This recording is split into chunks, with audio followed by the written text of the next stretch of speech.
नमस्कार दोस्तों, हमारी आज की कहानी का नाम है गलतियाँ। आज राजीव का मन गरम समोसे और जलेबी खाने का कर रहा था, इसलिए ऑफिस से घर लौटते समय उसने गाड़ी हलवाई की दुकान की ओर मोड़ ली। फिर पूरे परिवार के हिसाब से दोनों चीज़ें पैक करवाई और घर चल पड़ा। चलो बच्चों, जल्दी से आ जाओ, देखो तो पापा गरम गरम समोसे और जलेबी लेकर आए हैं, आरती ने कहा। 10 साल का प्रांशु और 7 साल की चारू दोनों दौड़े चले आए। वाह वाह पापा, आज तो मज़ा आ गया, गरम गरम समोसे और जलेबी खाएंगे, दोनों एक साथ बोल पड़े। आरती ने फटाफट 4 प्लेट लगाई और सब में एक एक समोसा और दो दो जलेबियां डाली और सबको प्लेट पकड़ा दी। मम्मी, दादी की प्लेट कहाँ है? प्रांशु के कहते ही आरती बोली, पहले तुम तो खा लो, दादी को भी दे देंगे बाद में, क्या फ़र्क पड़ता है, अभी दे दो ना गरम गरम, तो उनको भी अच्छी लगेगी। हम सब गरम खा सकते हैं तो दादी क्यों नहीं खा सकती? हमारी तरह उनको भी तो गरम अच्छी लगती होंगी ना। प्रांशु के कहते ही आरती उसे डांटते हुए बोली, मैं दे आती हूँ तुम्हारी दादी को, तुम बैठकर चुपचाप खाओ। आरती ने एक स्टील की प्लेट निकाली, उसमें एक समोसा और एक जलेबी डालकर ले जाने लगी तो प्रांशु बोल पड़ा, उसमें एक ही जलेबी डाली है, दादी को तो जलेबी बहुत अच्छी लगती हैं, दो और डाल दो ना, कभी कभी तो खाने को मिलती हैं। आरती ने आंखें तरेरते हुए उसे देखा और फिर अम्मा को वैसे ही प्लेट देकर आ गई। ऐसा अक्सर होता था। अम्मा बेचारी अपने कमरे में सारा दिन अकेली रहती। छुट्टी के दिन तो बच्चे आते जाते, उनसे बात कर लेते, वरना तो कोई बात करने वाला ही नहीं था। आरती अपने घर का काम, मोबाइल, सहेलियां और मायके वालों से फ़ोन पर व्यस्त रहती।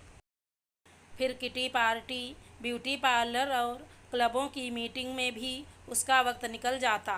बच्चे अपने स्कूल और पढ़ाई में व्यस्त तथा राजीव अपनी नौकरी में रह जाती। अकेली अम्मा उम्र 70 पार कर चुकी थी और शरीर में गठिया की बीमारी ने स्थान बना लिया था, इसलिए सारे शरीर में दर्द होता रहता था, तो कहीं बाहर आना जाना भी नहीं हो पाता था।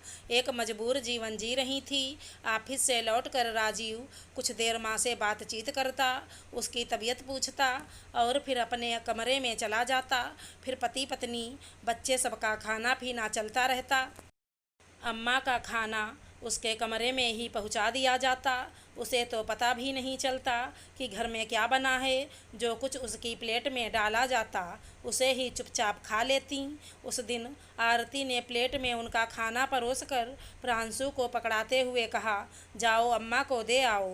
प्रांशु ने प्लेट देखी तो एकदम से बोल पड़ा, मम्मी, ये सब्जी तो हमने कल खाई थी, आज की ताज़ी सब्जी अम्मा की प्लेट में नहीं डाली, और हमने तो आज पकौड़ी की सब्जी भी खाई है, वो भी इस प्लेट में नहीं है। तुम आजकल बहुत बहस करने लगे हो, जाओ चुपचाप अम्मा को खाना देकर आओ। आरती उसे डांटते हुए बोली। रात के खाने में अम्मा को दोपहर की सब्जी परोस दी गई, बाकी सबके लिए बाजार से पिज्ज़ा आ गया।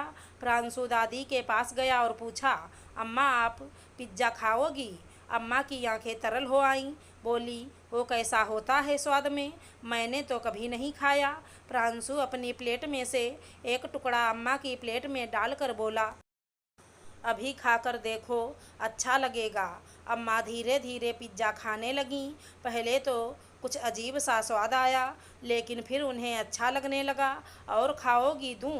प्रांशु के कहते ही अम्मा के चेहरे पर हल्की सी मुस्कान आ गई, बोली, है तो दे दे। प्रांशु ने अपनी प्लेट में से एक टुकड़ा और निकाला और अम्मा की प्लेट में रख दिया। जब वह वापस आया तो आरती ने पूछा, क्या कर रहा था? मम्मी, आपने आज तक दादी माँ को पिज्ज़ा नहीं दिया, उन्हें तो पता ही नहीं यह क्या होता है। मैंने एक टुकड़ा दिया तो उन्होंने तो बहुत शौक से खा लिया। आप ऐसा क्यों करती हो? जो कुछ हमें खाने को देती हो वो अम्मा को क्यों नहीं देती हो? आखिर वह पापा की माँ हैं, तुम आजकल कुछ ज़्यादा ही बोलने लगे हो। चलो इधर चुपचाप बैठकर अपना पिज्ज़ा खाओ।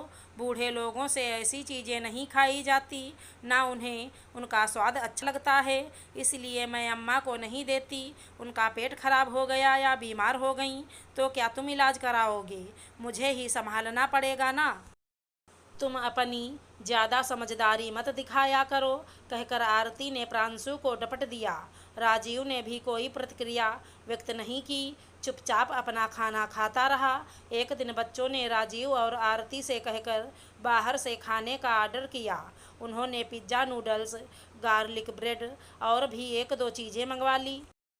जब सब खाना आ गया तो बच्चे बोले, आज हम परोसेंगे। उन्होंने एक प्लेट लेकर उसमें दो पिज्ज़ा के टुकड़े, कुछ नूडल्स और एक गार्लिक ब्रेड डाली और अम्मा के कमरे में प्रांशु देने चला गया। राजीव और आरती हैरानी से एक दूसरे का मुंह देखते रह गए। वापस आकर प्रांशु ने सबकी प्लेट में भी वैसे ही सारा खाना परोसा और सबको एक एक प्लेट दे दी। कुछ देर बाद वह फिर अम्मा के कमरे में गया और पूछा, अम्मा और कुछ चाहिए क्या? अम्मा की आंखें नम हो गई थी। कितने ज़माने के बाद आज किसी ने मन से उन्हें खाना दिया था और दोबारा पूछने आया था। वह बोली, बेटा, वह जो डबल रोटी है ना, क्या कहते हैं उसको? गार्लिक ब्रेड, लहसुन वाली, वो अगर है तो एक पीस ला दो। वो फौरन अंदर गया और एक पीस लाकर दादी को दे दिया। दादी के चेहरे पर तृप्ति और संतोष के भाव स्पष्ट नजर आ रहे थे। वह बोली, बेटा, आज मन भरकर खाया, बहुत अच्छा लगा, जुग जुग जियो। प्रांशु, तुम दादी को 2 पीस गार्लिक ब्रेड देकर आ गए।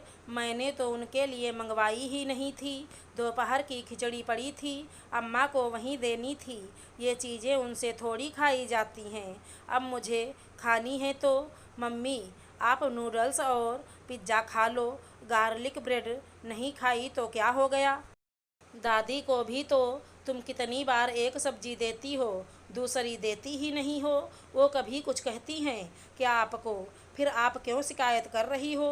प्रांशु के मुंह से यह सुनकर आरती का चेहरा उतर गया और राजीव भी चुप हो गया। खाना खाने के बाद प्रांशु राजीव और आरती से बोला, पापा मम्मी, मैं जब बड़ा हो जाऊंगा और आप मेरे साथ रहोगे ना, तो मैं ऐसे नहीं करूंगा जैसे आप दादी के साथ करते हो। आप दोनों को अच्छे से अच्छा खाने को दूंगा। जो हम खाएंगे सब कुछ आपको देंगे और ना आपको बासी खाना दूंगा जैसे आप दादी को देती हो। मम्मी, दादी तो वैसे ही कितना थोड़ा खाती हैं, फिर आप दादी को ताज़ा और अच्छा खाना क्यों नहीं देती हो? वो तो पापा की मम्मी हैं और पापा भी आपको कुछ नहीं कहते। अपने कमरे में आने के बाद राजीव और आरती काफ़ी देर तक चुप रहे। दोनों के मन मस्तिष्क में बेटे की बातें हथौड़े की तरह चोट कर रही थी। कितनी बड़ी बातें वो छोटा सा बच्चा कह गया था। वे सोचने पर मजबूर हो गए, क्यों वे अपनी माँ के साथ इतना गलत व्यवहार कर रहे हैं, उन्हें अनदेखा करते हैं। वह बेचारी बीमारी की हालत में भी चुपचाप अपने कमरे में पड़ी रहती हैं, कोई शिकवा शिकायत नहीं करती। एक खाना ही उन्हें देना होता है, उसमें भी वे इतना गलत बर्ताव करते हैं। उनके व्यवहार से बच्चे क्या सीख रहे हैं, ये समझ आने लगा था। कल को यह भी तो हमारे साथ ऐसा ही कर सकते हैं। दोनों की ही आंखों में शर्मिंदगी और पश्चाताप के भाव थे। अगले दिन उन्होंने प्रांशु को अपने कमरे में बुलाया और बोले, बेटा, कल जो तुमने बात कही सही थी। हमसे ही अनजाने में कुछ गलतियां हो गईं। अब तुम्हारी दादी अम्मा को हम बहुत अच्छे से रखेंगे। उन्हें सब कुछ समय पर खाने के लिए देंगे और अच्छे से अच्छा ताज़ा और पौष्टिक खाना देंगे। अब ना तुम्हें कोई शिकायत होगी और ना अम्मा को। थैंक यू मम्मी पापा, आप दोनों बहुत अच्छे हैं। प्रांशु ताली बजाते हुए बोला। अगर हमारी कहानी पसंद आई हो तो चैनल को लाइक शेयर सब्सक्राइब करें। धन्यवाद दोस्तों।